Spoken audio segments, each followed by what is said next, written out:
Hello, everybody. Hello. For those of you who don't know me, my name is Levi Rogers. I'm the Director of Sustainability Programs and Assessment here at Skidmore. I want to first start out by saying thank you to everybody for coming out tonight. Also, thank you to Dining Services who have co-sponsored this event. It's my great honor to introduce Chef Jati Kabui tonight. Mr. Kabui is an internationally celebrated organic chef, urban farmer, and food activist committed to changing the way society views food, justice, and sustainability. Mr. Kabui was born in Kenya to a coffee farmer mother and a restaurant owner father, both of whom took an active part in the Kenyan independence movement. Chef immigrated to the United States at the age of 20 and earned a bachelor's in political science and philosophy studies at Lemoyne-Owen College and dual master's degrees in medical anthropology and urban anthropology at the University of Memphis. While in college, he started speaking and doing community organizing work around issues of social justice, advocating for fair housing, and healthy eating. Nowadays, Chef grows a great deal of the food that he eats and serves his friends and family. He has long been involved in training others to do the same. He travels the world to share his extensive knowledge of farming, culinary skills, and food justice, and leads community farming groups in Africa and the United States to strengthen community ties and to promote food sovereignty. He has led demonstration farms in Durham and Apex, North Carolina, to educate folks on urban agriculture. He now lives in Moncure, North Carolina, at the Village at the Bend, a 150-acre property supporting 7 families, which is jokingly referred to as an unintentional community. He also hosts ecological dinners that pair multi-course fine dining experiences with conversations around food justice. So please help me in welcoming Chef Kabui.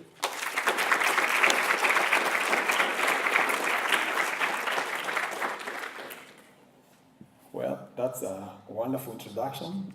Thank you so very much, Levi, for inviting me to Skidmore. What he didn't say, and I'm not ashamed to say, is that we just met by happenstance. I'm good friends with Chef Ben, who my friend reached out and said, hey, my friend Chef Kabui is going to Ithaca, Cornell University, and he'll be coming by there. I will have to meet him. And my friend had been telling me, which is his niece, about his favorite uncle growing up and all that stuff. So after that, I was introduced to Levi, and here I am. So I want to thank Levi and Chef Ben on behalf of my family and the people I work with for working so hard to make sure that we made this happen. This is very special to me, as you understand, hopefully, by the end of the lecture. So thank you very much, Levi, for all your work. Ben, for Stacy, Caroline, for showing me around. I'm deeply indebted to you. So I will be very brief. I tend to talk very fast, so if you can't understand what I'm saying, please don't hesitate to raise your hand, because my work, this is not work for me, as you hopefully understand. This is my passion, and this is my calling. And there's nothing else I'd rather be doing in the world. And I'll tell you why immediately. So I have very very limited amount of time. So I'll try to squeeze in as much as I can. And so hopefully it will make sense. Hopefully I won't lose you. Yes, so, and then we have 15 minutes at the end to ask questions. All right? We all right? We all right? Yes, good. Let's start with exchanging some energy. Right? I don't want to be the only one who is talking, and I want to prime you for listening, because I'm going to take you for a ride. So here I am, very, very quickly. I'm splitting my time, and I want to be very, very sustainable with time, right? And no pun intended. I'm going to talk about triple consciousness. Triple consciousness is the title of my lecture tonight, and I'm dedicating my lecture to my grandfather, who has done tremendous work, I think he was really, really thoughtful to have thought enough to train my father to be culturally literate at a time where cultural literacy was a sign and a symbol of the backwardness and the inhumanness of Africans. It was at the height of the enslavement process.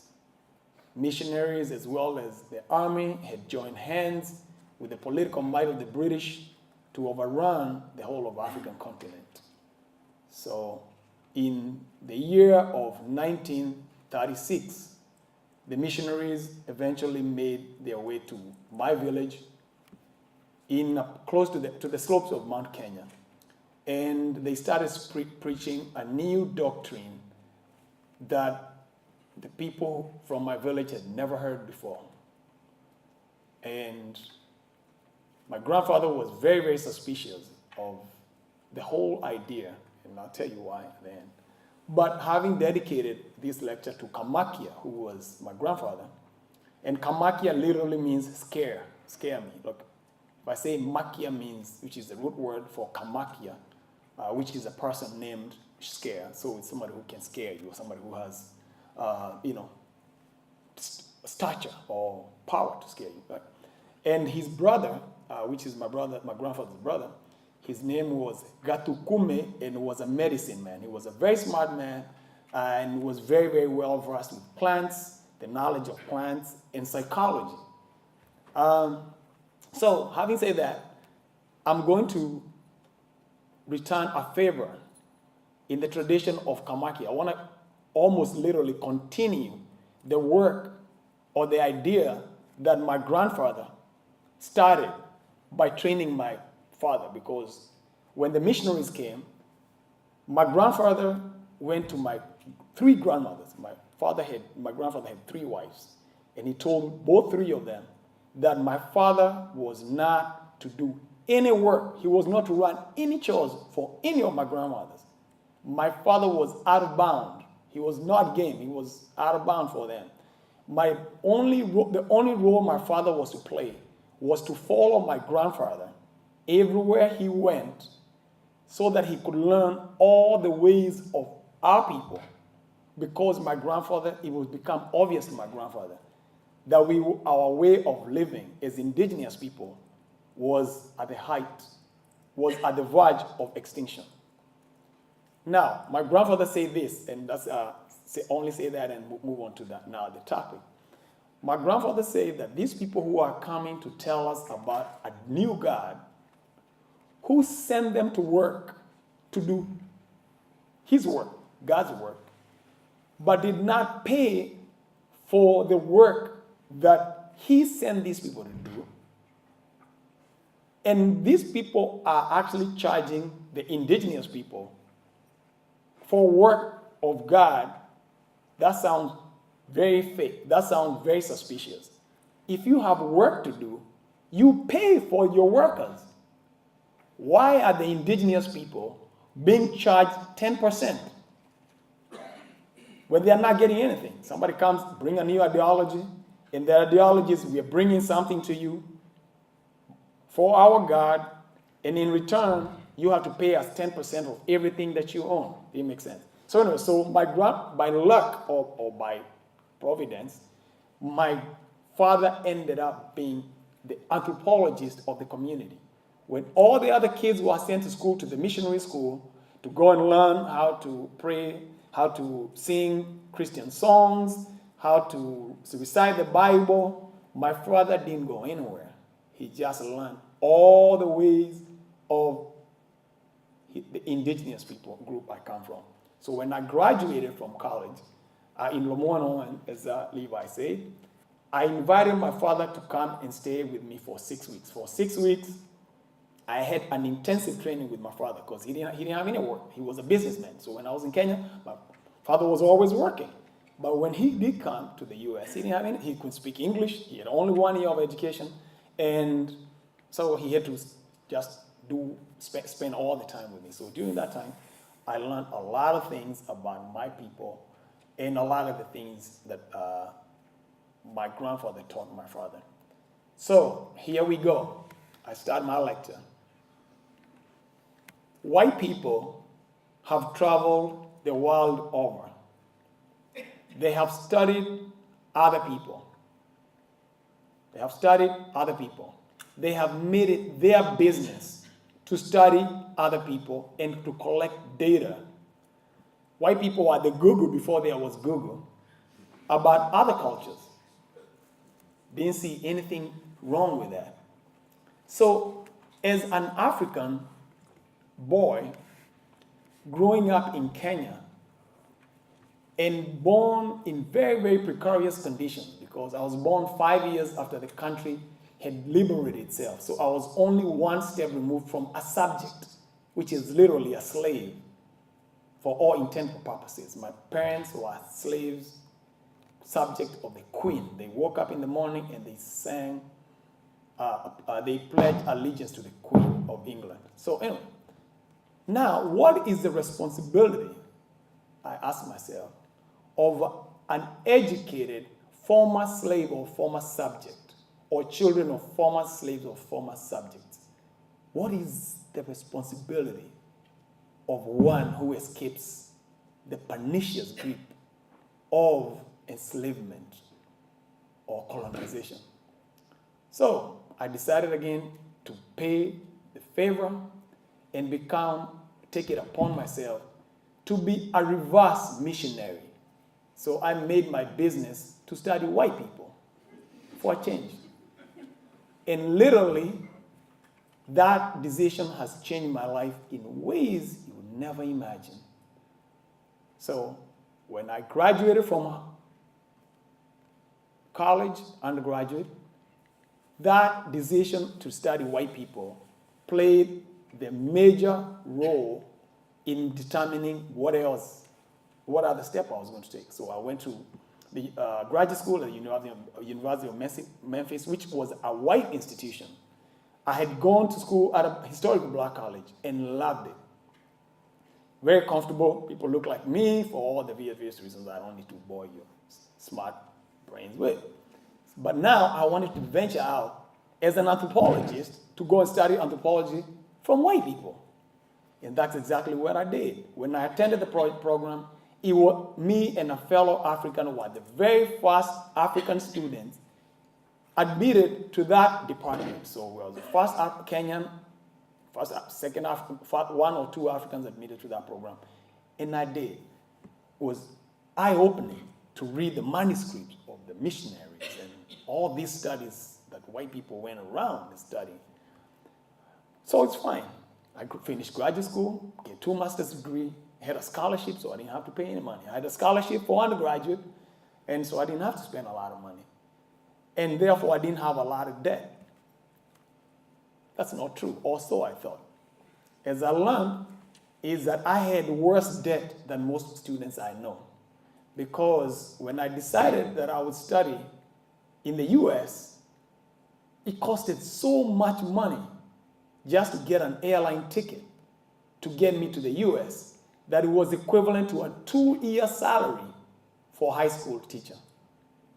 So if a high school teacher was to pay for my airline ticket to come to the US, I'm talking about tuition, they would have to give me their gross income for 2 years. So my father, the economy was doing really bad. My dad was a proud man, raised me up, really proud man, exceptionally proud, never been scared of anybody, Obama, Trump, all of them, never felt like I was less than anybody, so I'll talk to anyone. But the economy was bad. My dad always said he can do anything to send me to school, but the economy was doing really bad. And when I said I want to go to school in the US, my dad asked question, something he's never asked is, how much, son? I said, oh, it costs the next month. He said, what? That's how much it costs a year. What about the airline ticket? He said, my dad didn't speak again. So kept reminding him, said, can't you find any other school you can go to here? I said, no, man, heck no, I want to go to school in the US. Why? That's what I want to do. So I pushed my dad until he finally could not tell me no anymore. So he said, we don't have money. I said, well, you go to people's fundraisers all the time. Hell, call them for fundraising. So that's what he did. So women came from the village and brought chickens. Some brought firewood. Some brought cans of water to sell so that I can raise money to go to school. So when other people say they have student loans, I owe these women something I can never pay back. So finally, I was able to come to the US. When my dad collected all this money, he put all the money in a bank. I remember the day vividly. I went to the bank with my dad. My dad withdrew all the money in the bank account, all the accounts he had, except $3. When I left the country, my dad had $3 in the bank. And my dad looked depressed. I never seen my dad look like that. But he said, son, if you decide you want to go to school, I'm giving you all that I got. You go, if you want to screw it up, I'm not going to be there. Your mom is not going to be there. Your brother is not going to be there. But you've bugged me so much, man. And I cannot tell you no anymore. Because by you bugging me, you're exactly practicing what I've taught you. You're actually turning the game on me. I've always told me, don't be afraid. Whatever you want to go, heck, go for it. Don't let anybody tell you no. Now, how can I tell you no? So here I am. So when I finished graduate school, I decided that I wanted to continue with my education. I want to get a PhD because I want to get the best that I can. I want to learn enough about white people that I can be able to debate any of them and defend indigenous thinking in front of any institution. So I applied to all kinds of institutions. I didn't get anything that interested me. So I said, guess what? Because of one professor that I had in undergrad, I just said, I can teach myself. Why am I always looking for other people? So I can look inside. So I did my own PhD. I made a list of books with the help of various professors and intellectuals that I knew that would answer the question that I posed to you. What is the responsibility of a person who hails from a group that is previously or currently enslaved or colonized? And that's what I did. I read all these books, all kind of manuscripts about my people, any book written by anybody around my ethnic group or about Kenya. From Duke University, I had access to all these libraries through networks, underground networks that I had students who were there and that kind of stuff. So anyway, the point is, I studied for 4 years. I studied during the day, during the evening, and my friend who worked at a security firm was the manager. So he gave me a job, a fake job, where he would just send me in all the accounts where there was no work to be done except being present. So literally, they just wanted a body there, and that's all I wanted. So I worked at warehouses that had cotton or merchandise that they had to make sure that fire doesn't start us. I didn't do any work. I just sat down, I'll go there, just read, leave, go, come back the next day, read, go home, read. But, so at the end of the 4 years, I started February the 18th. February the 18th, 4 years later, I say, okay, sit down and write what you found out from learning, from self-study. And I read it to you as I wrote it. From all the reading I had, now I have 2 master's degrees, I have an undergraduate degree, I have all this and blah, blah, blah. So as a person of African descent, what did you learn? This is what I learned. I learned that food is the most political thing you ever touch in your life. It's also the most intimate thing you ever touch in your life. Between the politics of food and the intimacy of food, life happens. And the people who live in this world meaningfully are the people who recognizes that very fact. And anybody else who fails to any degree to recognize that fact will have reduced their own life to the degree that they fail to recognize that. It's like 4 years, just to tell you what I told you, so I can actually sit down, because you know what I found out, okay? But it doesn't end there. That's only the beginning. So here I am, I'm finished. I realized that I had 3 consciousnesses. To be alive in the US as a person of African descent, a country that has had a long history of very, very peculiar relationship with Africa. Africa has contributed to the food and development, to the arts, to the music, to the theater, to the sciences, to everything in this country. Africa has contributed more than any other continent.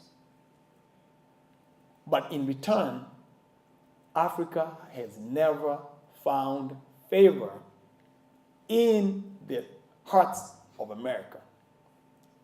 Neither from the Supreme Court, starting with what? All the decisions that, race decisions that the Supreme Court has passed, like Plessy versus Ferguson, that says to be separate and equal is legal according to the American Constitution. The Slave Act of 1850s that allowed for people who had escaped from the South, slavery, to be returned, all that kind of stuff, all kind of laws we can take a look at, right? So this is what it is. That's what it is. That's just the truth. So, what do you do as an African? What is my role as an African? So, here we go. In 1903, W. Du Bois wrote in the book, The Soul of Black Folks, that African Americans have double consciousness. So you're literally born in this country, but you're not of this country. You don't have equal rights in this. In fact, the Supreme Court itself said that black people had no, or people of African descent had no rights that the states or the country, they were actually not citizens of the United States, they were citizens of the state. And they had no rights that the state should respect, essentially.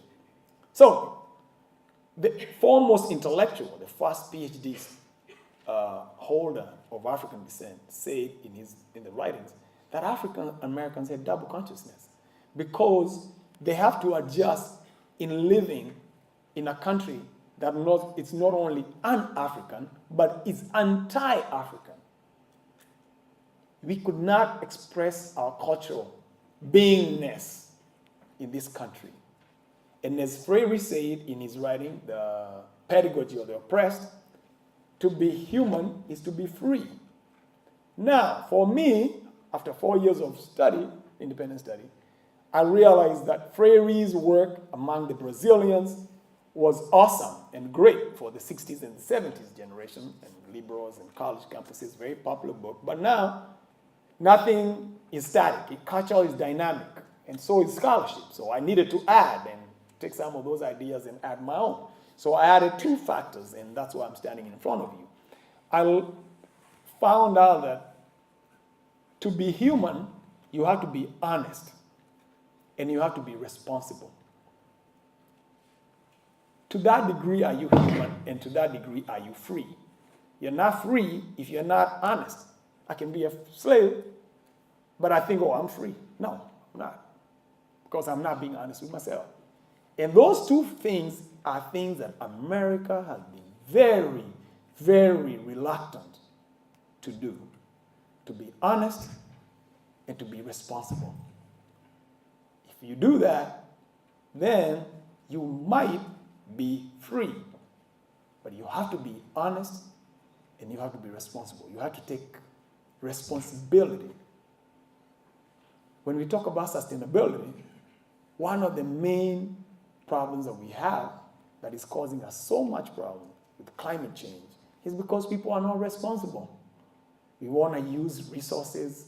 We want to grow food without thinking about tomorrow. We want to use water excessively. America being only 10% of the world population, we use 29% of the world resources. And the world problem becomes we are teaching even other people to live like us. And that's what we are pushing. So this is where now things became complex for me. So there's a consciousness, which is an American consciousness. There's the second double consciousness, which is the consciousness that African Americans have as people who are not really integrated in this society. People who are treated as second-class citizens. You're born here, but you don't enjoy all the rights and privileges of this country. Now, I complicate the issue even further because I have a third consciousness, which is African consciousness, indigenous consciousness. I'm not on one side African American in the sense that I wasn't born here. So I can't start, I don't have double consciousness because I'm not African American. My parents were not here. We didn't go through slavery in the setting of here. But yet, I'm probably the only among African Americans there is in the truest sense. Because I've lived in Africa, I've lived in America. So yeah, I am African American in that sense. Okay? And there's no pun intended. So now, there are some things that I have to deal with that African Americans don't have to deal with. I have family back home, they don't have family back home. So things go bad, or I'm sending money, I'm doing work in Africa. Because this is not my home. You know, African Americans feel more at home. They have forefathers, they have grandparents, they have land here, they have all kinds of stuff. Maybe could potentially, right? Or conceptually. I don't have any roots here. My roots are in Africa. So that whole idea of double consciousness or triple consciousness is what has driven me to do the work that I do, because I can speak about the issues of sustainability from an indigenous perspective. And I can talk about issues of race without too much baggage. I'm not saying I'm not biased. Everybody's biased. But I have less bias in that I wasn't involved in it. So I can read about it. I can give it the African interpretation. But also, more significantly for you, is I'm standing on very tall shoulders of people who have continually come from Africa and impacted the American culture. And American culture, on the positive side, is probably more dynamic than most cultures I've seen, because it's a fusion of different cultures. So for that, I would hope, or my mission is to use that third consciousness to be almost a bridge between two rivers that doesn't meet. America is separate and unequal society. Economically, racially, especially. We are very, very unequal. If the President of the United States can stand up and say that the owners of the football team should fire that son of a bitches for simply kneeling down, they killed no one. They didn't get a gun, go on the third level of a hotel, and shoot anyone enjoying a concert, like somebody did the other day. They didn't strap a belt, suicide belt, with grievances. They have grievances in this country. People are being shot by police. But they didn't take extreme measures. They didn't go and set a military base in a neighborhood that's not theirs. They didn't do none of that. America has over 500 military bases across the country, across the world. America has been responsible for interfering with many elections across the world. Many of them in Africa. They have toppled governments. That's what they call Freedom of Information Act. We know that. Ghana, Congo, two countries that would probably have the biggest impact in the future of the whole of Africa. Congo has the capacity to provide electricity just using their hydro energy to a whole of Europe, leave alone the whole of Africa. But we don't have peace there because you have to have a phone, sculptor, and all kind of stuff. So here I am, sending an appeal as an anthropologist, sharing a different thought and worldview. Now, as an anthropologist, I'm just going to share for 2 minutes, and then we'll look some pictures and I'll answer your question, because I basically told you what I do. But before I say that, let me add the food component to my work. When I finished studying, I did a very mind-boggling math. I looked at the food prices across ethnic groups. Of all the restaurants in the US, the food that costs the most money is French cuisine. French cuisine is the most expensive cuisine in the US, and I have great chefs, Chef Rose and Chef Ben, who can attest to that.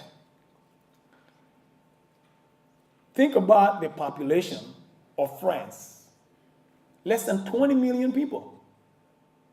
Less than 20 million people compared to 7 billion people.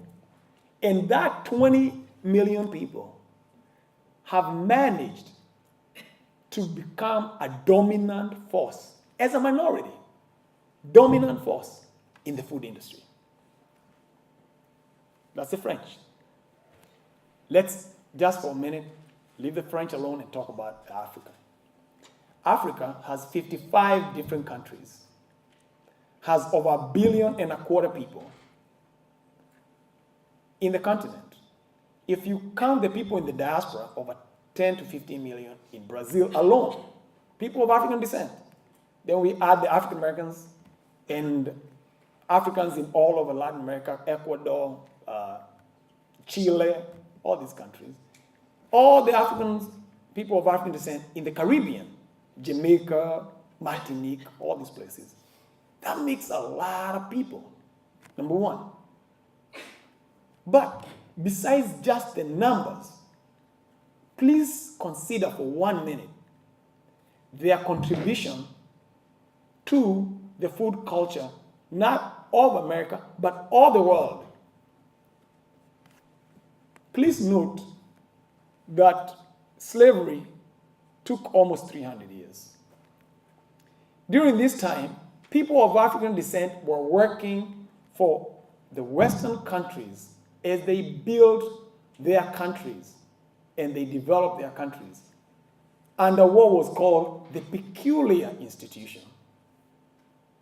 This peculiar institution was called peculiar by the writers of history, which were white people, because even to them, it was mind-boggling because of its violence and inhumanness of that so-called institution. But I want to just point one thing and I'll go back to the numbers of food. So, how did that institution come to an end? How did Africans escape the enslavement period? Well, maybe unbeknownst to you, or to some of you at least, is that France and England had been in war for 100 years, right before the end of, or the initial beginning of the end of slavery as we know it. And France was gaining an upper hand. And the reason why France was getting an upper hand is because it owned the most profitable island in history at that time. Haiti was producing so much sugar that the French were using the profits from the sugar to gain a huge edge against the British. So the British decided that slavery could not continue. Not because it was immoral, not at all, but because slavery enabled the French to gain an unfair advantage, according to them, against the British. So they decided they had to end slavery, and so it did. So take that in mind. The third point. Africans in this particular country, I talked about Africans in the globe.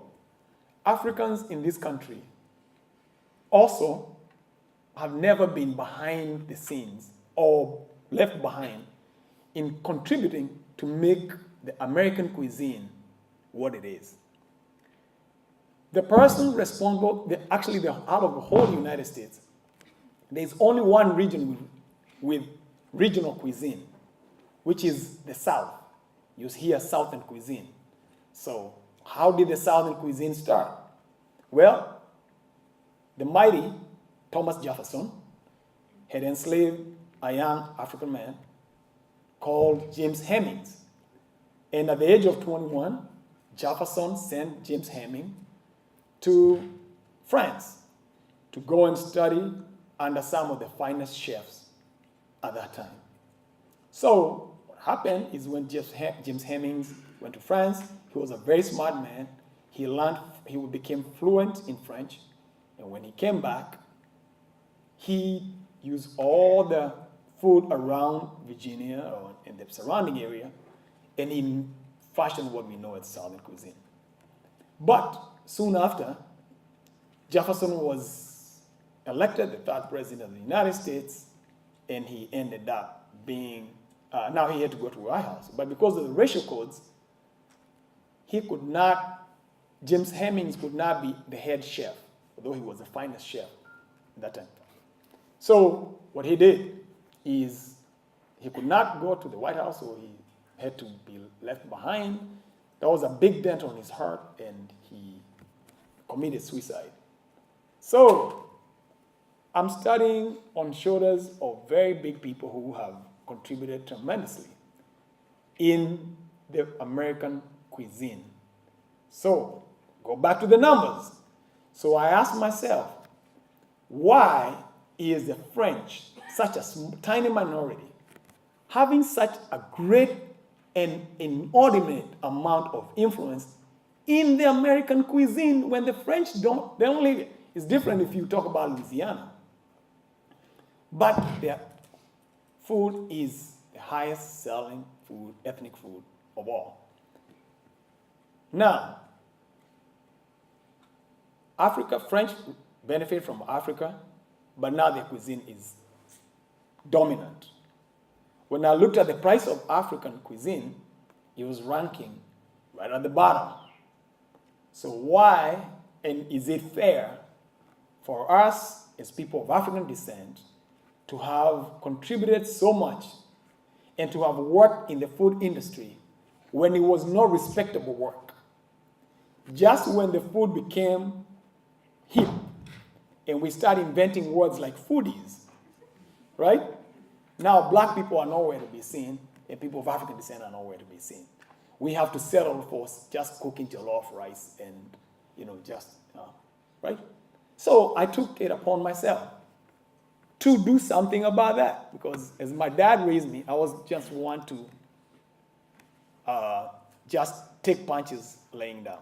So very quickly, I have 5 minutes and I'll tell you what I did about it, okay? So I want to show you a picture of my dad.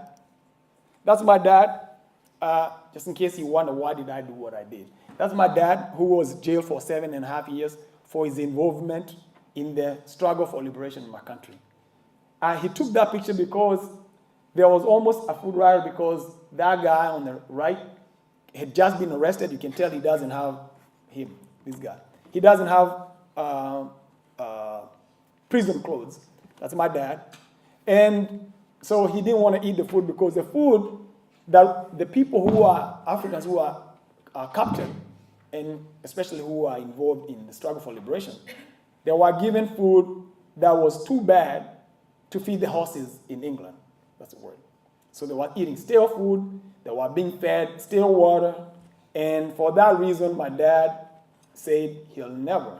Food will be a symbol of liberation. So I grew up eating very good food. My dad showed me his picture when I got 18. He showed me a restaurant that he lost, his restaurant that he owned because of his involvement in the struggle. And as I said, I realized then that when you're not free, money doesn't mean anything. So I didn't work for money. So that's me when I was 12 years old. That's me right there. That's my dad teaching me how to kill a goat, how to kill my own meat. So these are goat that we had raised ourselves. That's my brother and that's my cousin. This was Christmas, We didn't know it was Christmas. I'm not Christian. We didn't care. Didn't give didn't care whatever. But I knew it was time for families to get together, and we ate. So that's me going on right here on my way to the airport when I left Kenya, going to greener pastures and come to suffer in this country and do my 7 years. I thought I was doing 7 years like that. I think was Laban in the Bible who gypped his son-in-law by giving him the wrong bride. So I've been working for more years than that. But that's my dad's last restaurant. This is where I grew up. That's me, that's my dad, that's my mom. And this restaurant was in the downtown part of the city. And that's where I grew up. So that's where the fundraiser for me to come was. And so finally, this is what I want to show you. So I wanted to do something that would advance the food, African cuisine some. So this is called the Indie Magazine. When I finished culinary school, I got offered by a job, which I refused to take because I wanted to do my own thing. My teachers and my principal, the director of my culinary program, were very upset with me until they heard me on the radio like 3 months later. They saw me on my main magazine. This magazine comes once a year. And I was the main feature. I was in the cover, then I was in the food section. So this is the kind of dinners I put together because I want to take African food from $15 dinner with only plantain and some other traditional cuisine. Because I say you can enslave a food, and I ask people, what is African food? If you ask 20 people here, they'll give you 10 different definitions of African food. So I've intellectualized African food. I have liberated African food. African food is what an African can sit down and make. It's not only food that's made back home, right?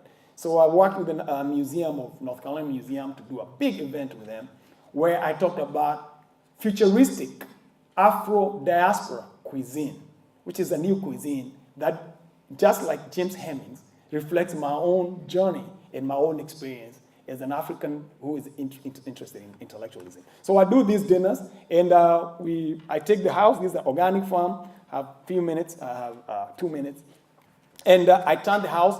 This farm is an old traditional house, kind of wrap-around porch. We turn it into a restaurant and do what, $80, $90, $100 dinner, which is multi-course and that kind of thing. So the 1 minute I have, that's another one I want to show you. That's a house, beautiful house. The owner of the house, the woman who owns the house, designed it, and her husband constructed the house. So very, very nice architecture. Not going for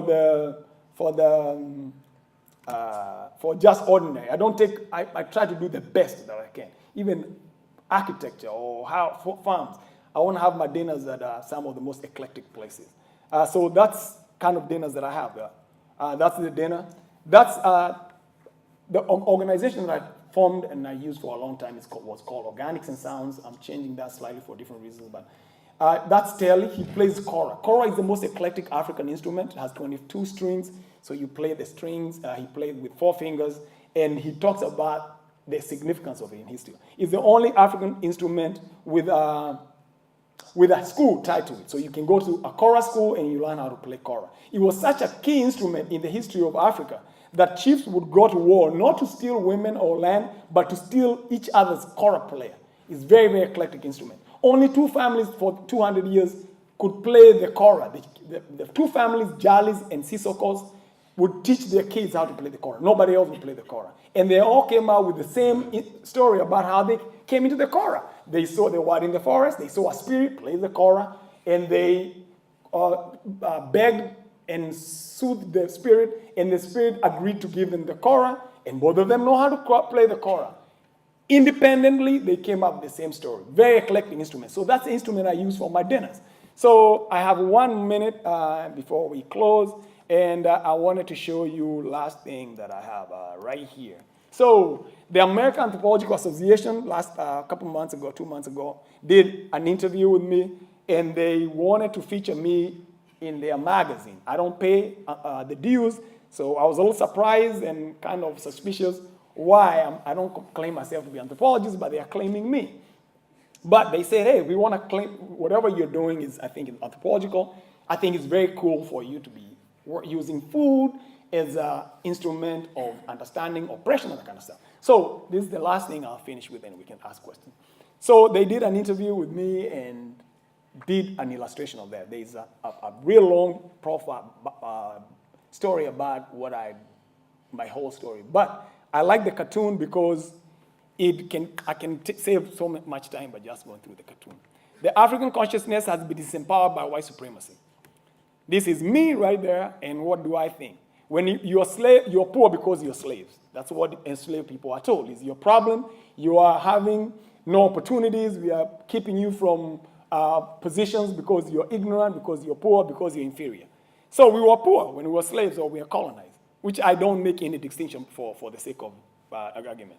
Then, so we fought so hard through the civil rights movement, and now we are free. But we still find ourselves poor in cities and urban areas, urban ghettos, and all that stuff. But you will be rich if you become like us, if you become like white, because even Africans, they were not free to be themselves, they were free to rule themselves like white people. So even democracy's political system is white. So, hey, you can get one house, 2-car garage, and you can, all the food you can eat, which we did for the most part, for those who are lucky and especially who are the talented 10th, maybe as Du Bois would say. So food is our most effective political agent in subjugation. So buy one, get one free, all that you can eat, so we are eating more and more, right? Supersize me, and what the consequences of that? I would like a mobility scooter because we gain so much weight, we are sick by eating this so-called freedom food. Now we are screwed up. It's fucked up, as they would say in the street. So here you have all the progress with civil rights must not be what? Wiped out by poor health. And this is how I see it, and this is not just a cartoon, this is the truth. This is what I'm experiencing in Kenya. Where my father would eat really because of all these two, I pointed out the third, my father would be sick. And because we don't have a very good healthcare system, even in this country, we have a sick care system. For you'll never have a healthcare system that's not based on healthy food.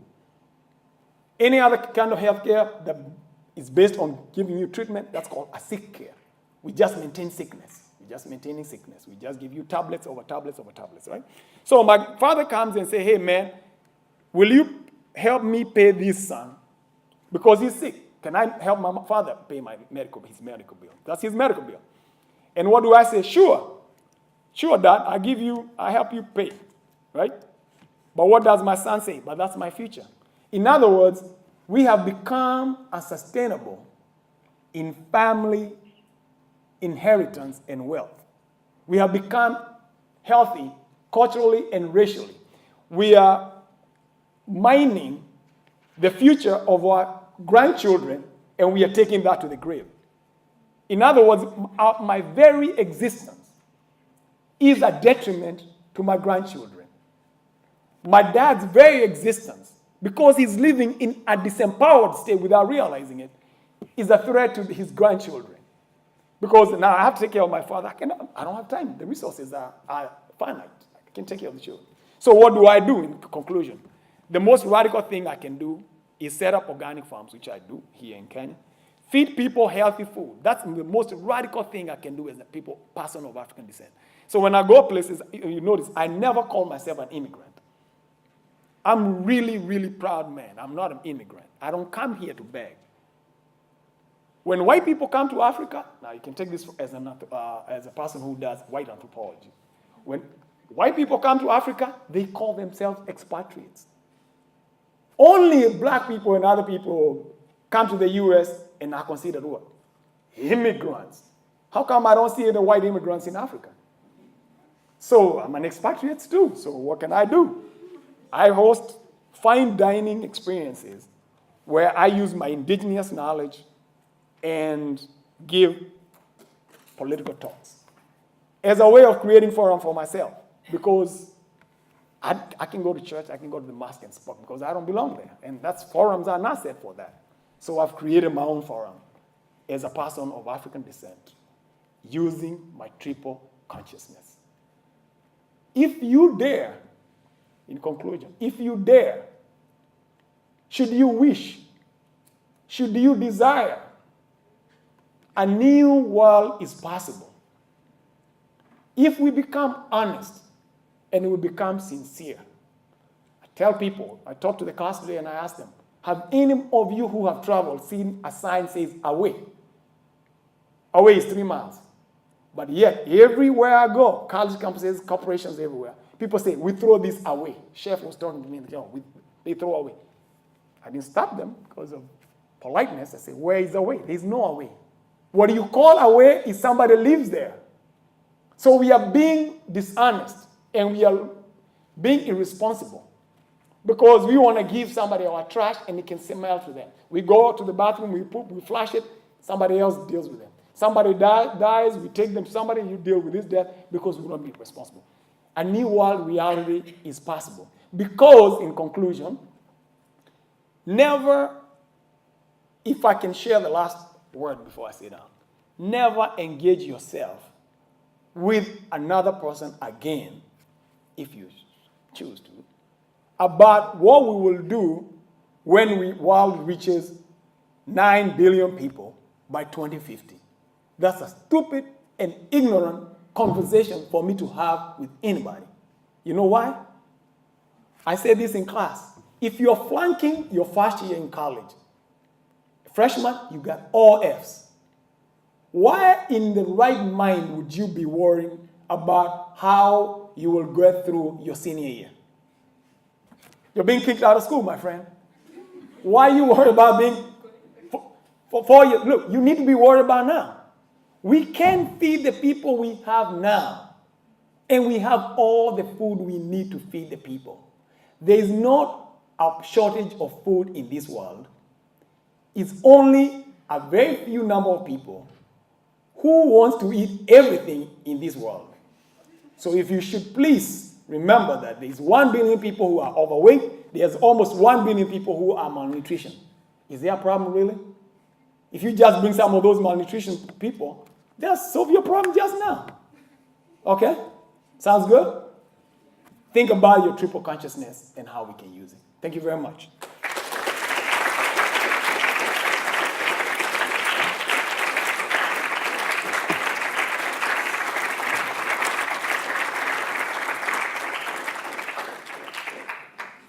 I'm happy to take.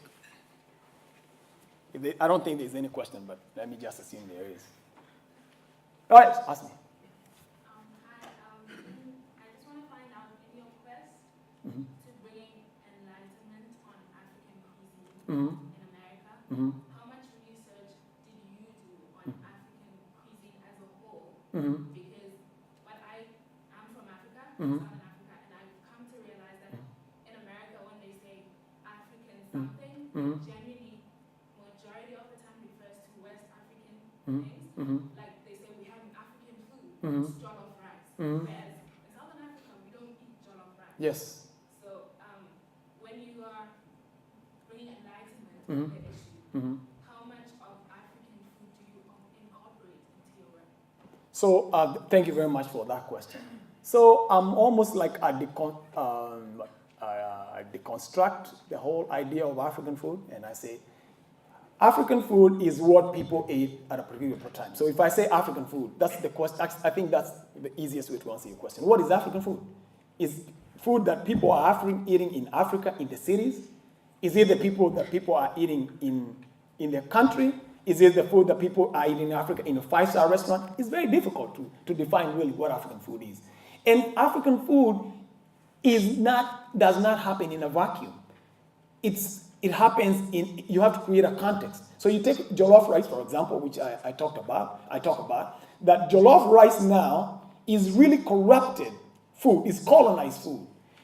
Before the French came, the Africans were using traditional rice, red rice, beautiful, aromatic food, rice, very, very tasty.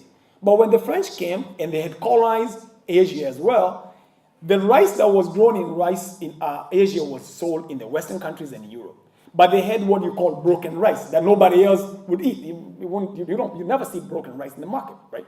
Just like you don't see tails, chicken tails. Who has bought a chicken tail anywhere? You don't see it. So what they did is they took that rice to Africa and they colonized Africans' taste buds and eating and culture. And they say, this rice is better. It's brought here for the French. It's for wealthy people. It shows that you're a bougie. You should eat it. Now, I go to Africa and people tell me, I don't want that traditional rice. That's BS. I want the white broken rice. So the rice that nobody else eats is what now we're celebrating what? It's African food.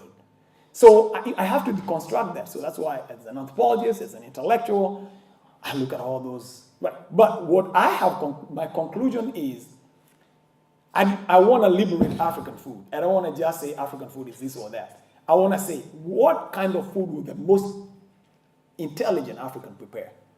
So I take all the food ideas that preparing methods I took from my mother, and I just finished doing an 18 weeks literacy class, food literacy class, through the combination of the health department and Johnson C. Smith University for the second year. So things that I thought were very fringes, I don't want to be this, now it's taking mainstream. So in other words, don't be too afraid to think outside the box. There's a lot of work to be done. I mean, Africa is very huge. We only have this tiny percent, and I can do everything. So the angle that I've taken right now is to be most efficient, like most sustainable.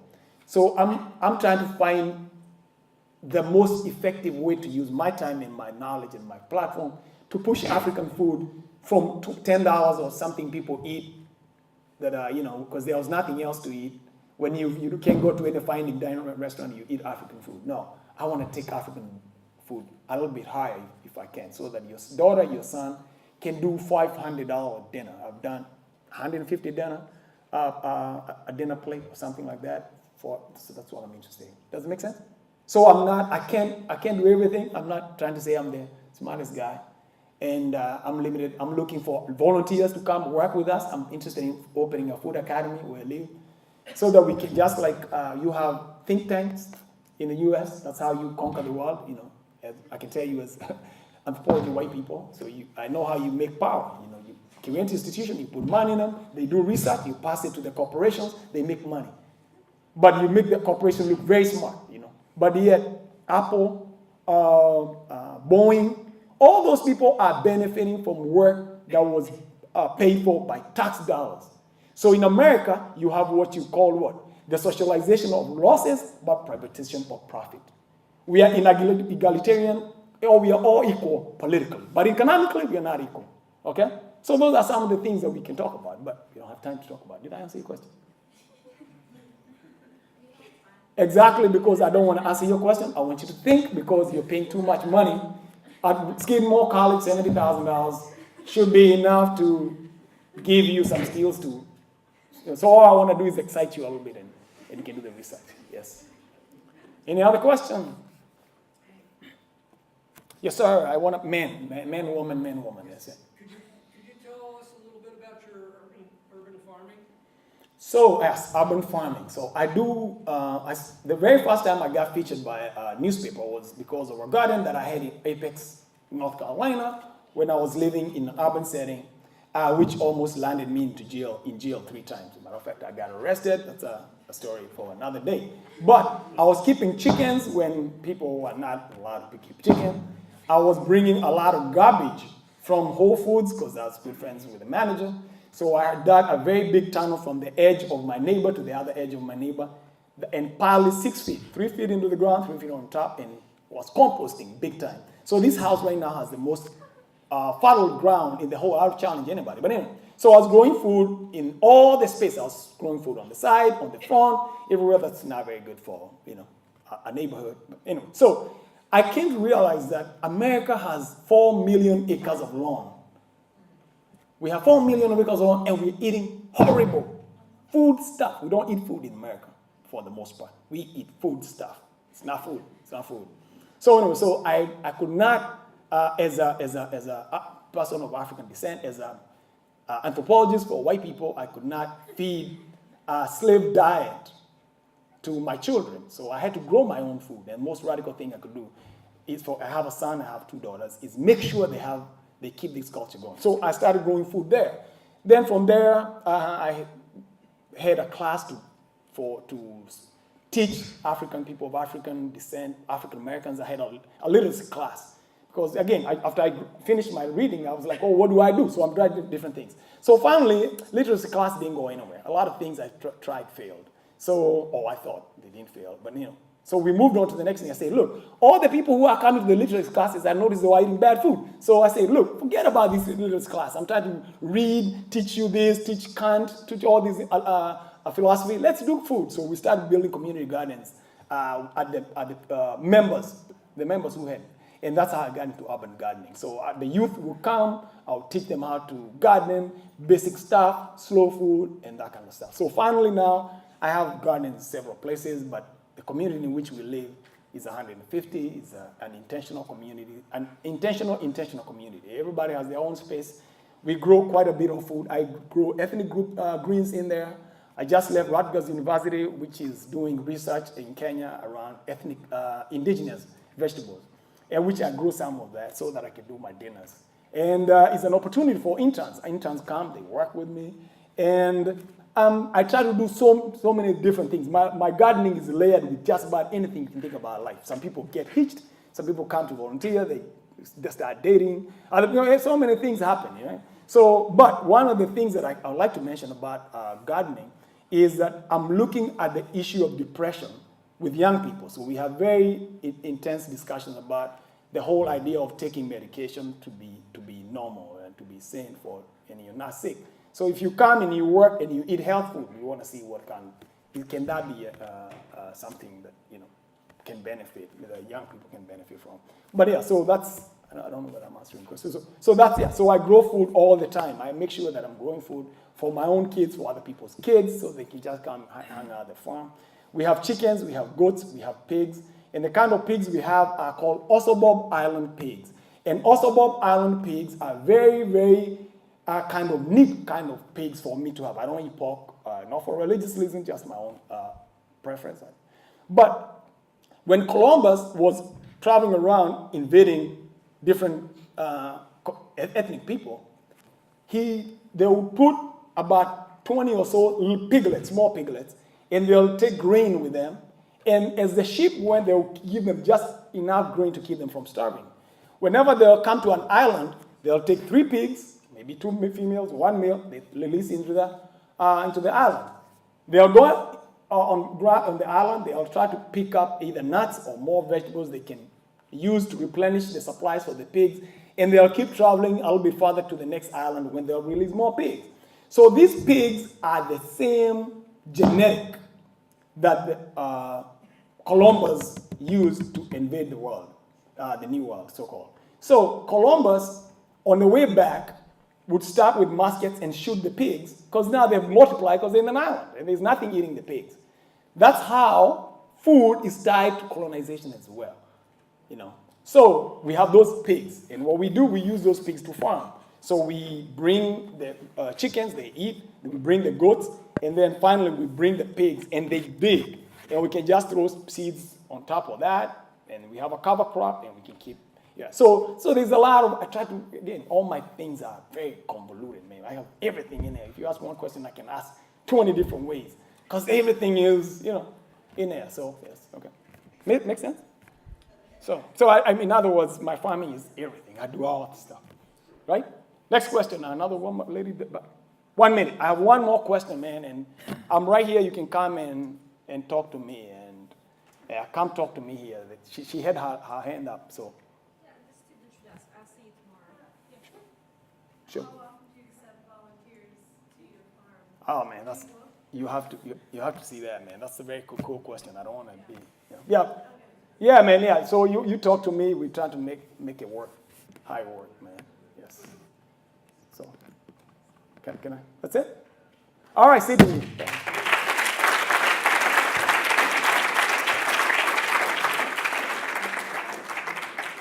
And I'm social media, man. You see, I'm such a slow guy, man. Every time I talk, I never sell myself. Say, hey, man, look me up on social media, and Chef Kabui, Jadi Kabui, talk to Levi, give him some feedback if you have any. Send me any feedback. I'm on Facebook, Twitter, and oh man, all right? Wonderful. Have a good night.